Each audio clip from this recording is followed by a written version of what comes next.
Ya Risale-i Nur'da hayran olduğum bir cümle var. Dua eden adam anlar ki birisi var. Duanın olayı burada. Yani Allah var. Ben onunla konuşuyorum. Derdimi anlattım. Yaralı gönlümü anlattım. Ve o bana sürekli cevap veriyor mu? 24 saat mi cevap veriyor? 24 saat.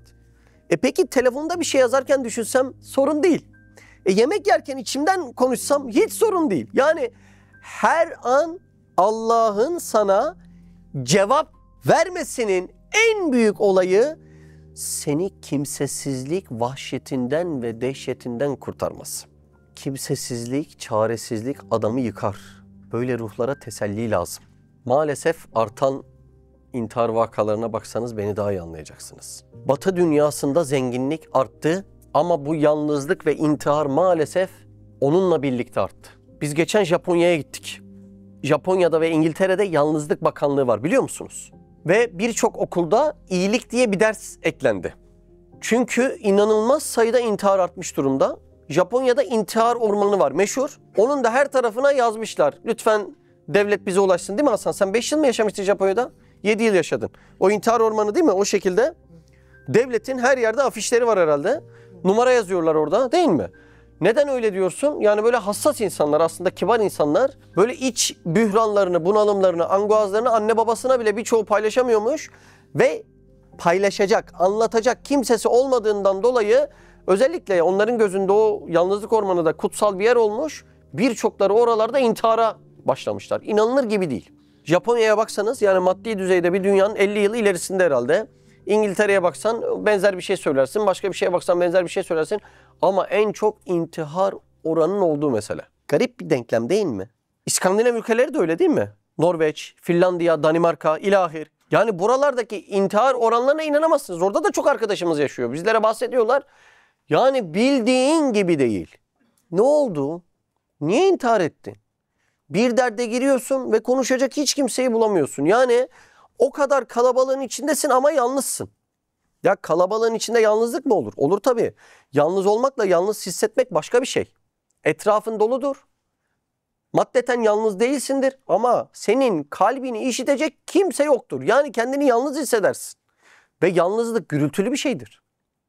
Balinalar kendi yalnız kaldıklarında etrafındaki balinalara 24 desibel ses çıkarıyorlarmış. Yalnızlık gürültülü. Ama yapayalnızlık çok sessiz. Kalbinin çığlıklarını Allah'tan başka duyan yok. Çünkü seni artık kimsenin duymayacağına ve cevap vermeyeceğine inanmışsın demek. İnsanları intihara sürükleyen şey, kalplerindeki sese cevap bulamayacaklarına inanmalarıdır. Dua dediğin hadise buna bidon bidon bir ilaçtır. Çünkü dua eden adam anlar ki birisi var. Ve kesin cevap garantisi var mı? Kesin cevap garantisi var. Kimsesizlik hiçbir aciz insanın baş edeceği bir şey değil beyler. Biz şimdi iş dünyası, gücüm var falan böyle kendimizi böyle bir garip bir şey yaptık. Morfin vuruyoruz yani maddi işlerin yoğunluğuyla. Öyle olunca arada kendimizi uyuşturuyoruz. Ama elbet uyanacaksın. O acıyla da baş edemeyeceksin. Bir Fransız iman ediyor. Diyorlar ki neden Müslüman oldun? Neden iman ettin? Diyor ki ellerimi açıp içimdekileri bütün kainatın sahibine dökmek istedim diyor. Acayip bir his değil mi? Yani duadan iman etmiş. Demiş ki ya benim kalbimden sesler geliyor. Şu zat anlıyor mu? Yok. Bu işitiyor mu? Yok. Peki bunun karşılığı olması lazım mı? Lazım. O zaman demişler ki Allah var. İnanılır gibi değil. Yani dua tek başına cennet. Bir insan seni sadece dinlese rahatlıyor musun? Rahatlıyorsun değil mi? Bir de o dinleyenin elinden bir şey gelse ne yaparsın? İşte Allah'ın elinden bir şey de geliyor. Seni dinleyenlerin birçoğunun elinden bir şey gelmiyor.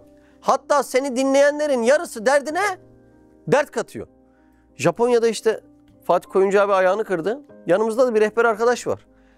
Derdimize dert katıyor. Buranın hastanesi adam öldürür. Burada mahvolursunuz, perişan olursunuz. Kaçın bölge. Ya arkadaş bizim zaten derdimiz bize yeter. Sen çözüm yolu üretsene bize. Sen niye derdimize dert katıyorsun? Yani dünya böyle. Biriyle dertleş bir de vesveselerini arttırır. Derdine dert katar. Düşünün birisi var ki hem derdini dinliyor hem de derdine tam karşılık gelecek iktidarı ve kudreti var. İnsan bunun tadından yemez ya. Allah Allah. İşte böyle bir mesele. Demek bizim problemlerimizin kaynağı Allah'tan uzaklık.